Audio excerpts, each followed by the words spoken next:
Assalamualaikum warahmatullahi wabarakatuh. Shalom, salam sejahtera bagi kita semua.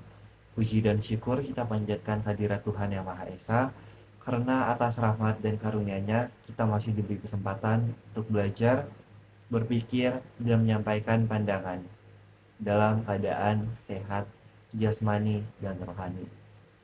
Perkenalkan, nama saya Olo Parasyan Kamunan. Saya merupakan mahasiswa program studi Perencanaan Wilayah dan Kota, Fakultas Teknik, Universitas Diponegoro, dengan nomor induk mahasiswa 21040 125 130 068. Pada kesempatan kali ini, saya ingin menyampaikan pandangan pribadi saya terkait satu permasalahan bahasa Indonesia yang sering kita jumpai. Permasalahan ini sangat dekat dengan kehidupan sehari-hari, namun seringkali dianggap sepele. Permasalahan tersebut adalah penggunaan bahasa Indonesia di era digital, khususnya dalam komunikasi sehari-hari, terutama pada penggunaan bahasa singkatan dan bahasa informal di ruang publik. Bahasa pada dasarnya bukan sekedar alat untuk berbicara. Bahasa adalah alat untuk berpikir. Bahasa adalah alat untuk menyampaikan gagasan. Bahasa juga menjadi cerminan cara seseorang memahami dunia. Cara kita menggunakan bahasa menunjukkan cara kita mengolah pikiran. Kalimat yang runtut menunjukkan pikiran yang teratur. Sebaliknya, bahasa yang asal-asalan seringkali mencerminkan ketergesaan berpikir. Di era digital seperti sekarang, cara kita berbahasa mengalami perubahan yang sangat cepat. Teknologi berkembang, media komunikasi semakin beragam, interaksi manusia berpindah ke ruang digital. Percakapan yang dulu dilakukan secara langsung, kini banyak terjadi melalui layar, melalui pesan singkat, melalui media sosial, melalui berbagai platform digital. Perubahan ruang berkomunikasi ini secara tidak langsung membentuk kebiasaan baru dalam berbahasa. Bahasa menjadi lebih singkat, lebih cepat, lebih praktis. Dalam konteks ini, bahasa singkatan menjadi sangat umum digunakan. Kata-kata dipersingkat, kalimat dipadatkan. Makna sering diasumsikan sudah dipahami bersama. Contoh sederhana dapat kita temukan setiap hari. Ungkapan tidak apa-apa menjadi gak apa-apa, kalimat sedang di perjalanan ditulis OTW, respon emosi cukup diwakili oleh satu atau dua huruf. Fenomena ini terasa wajar, bahkan dianggap sebagai bagian dari gaya komunikasi modern. Hampir semua kalangan menggunakannya, terutama generasi muda. Pada titik tertentu, bahasa singkatan memang membantu komunikasi menjadi cepat, pesan lebih efisien, interaksi terasa ringan dan santai. Namun, pertanyaannya adalah, apakah kebiasaan ini selalu tepat untuk digunakan di semua konteks? Apakah bahasa singkatan selalu aman untuk menyampaikan makna secara utuh? Pertanyaan inilah yang menjadi dasar pemikiran saya dalam pembahasan ini. Karena disinilah permasalahan mulai muncul. Bahasa yang terbiasa digunakan secara santai seringkali terbawa ke ruang formal tanpa disadari, tanpa diseleksi. Dan ketika bahasa sudah tidak lagi disesuaikan dengan konteks, maka potensi kesalahpahaman mulai terbuka. Ketika bahasa santai terbawa ke ruang formal, dampaknya tidak bisa dianggap ringan, terutama di lingkungan akademik. Lingkungan kampus merupakan ruang berpikir ilmiah. Di dalamnya, gagasan disampaikan secara logis, pendapat disusun berdasarkan alasan, dan bahasa menjadi medium utama untuk itu semua. Dalam dunia akademik, bahasa bukan sekedar alat untuk berbicara. Bahasa adalah alat berpikir sistematis. Bahasa untuk membantu menyusun ide secara runtut. Bahasa menjaga kejelasan makna. Namun, dalam praktiknya, masih sering kita temui penggunaan bahasa yang kurang tepat di lingkungan kampus. Bahasa singkatan masuk ke ruang yang seharusnya formal. Contohnya dalam pesan resmi kepada dosen, dalam laporan tugas, dalam makalah, bahkan dalam presentasi kelas. Kalimat yang seharusnya jelas dan lengkap menjadi terlalu singkat. Struktur kalimat kurang diperhatikan, pilihan kata tidak disesuaikan dengan konteks akademik. Nah, akibatnya, makna yang disampaikan menjadi tidak utuh. pesan mudah disalahpahami, dan kesan profesional perlahan menurun. Jika kebiasaan ini terus berlangsung, maka akan muncul dampak jangka panjang, menjadi mahasiswa kurang terbiasa menyusun kalimat secara lengkap. Kemampuan menulis secara akademik tidak berkembang secara optimal. Padahal, menulis adalah bagian penting dari proses belajar.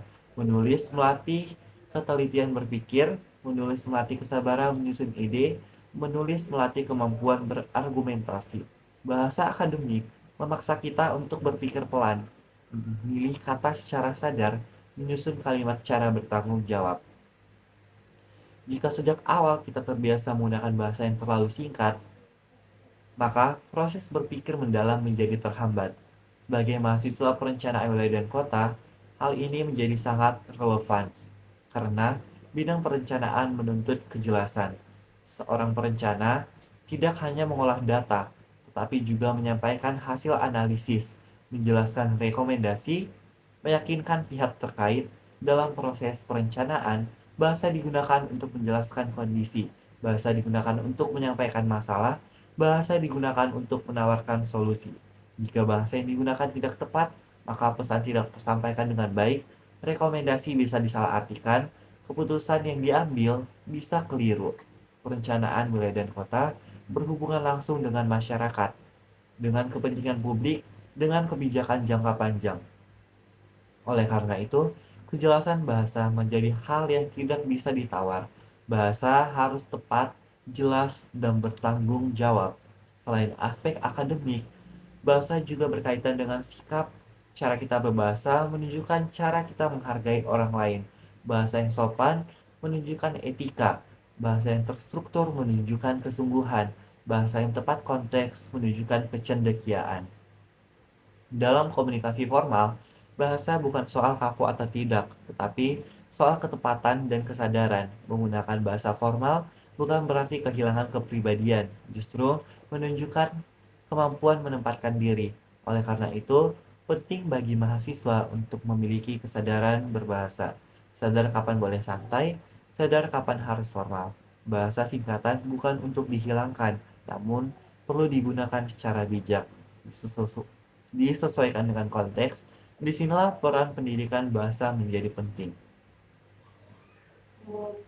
Bukan untuk membatasi kreativitas, tetapi untuk membimbing penggunaan bahasa.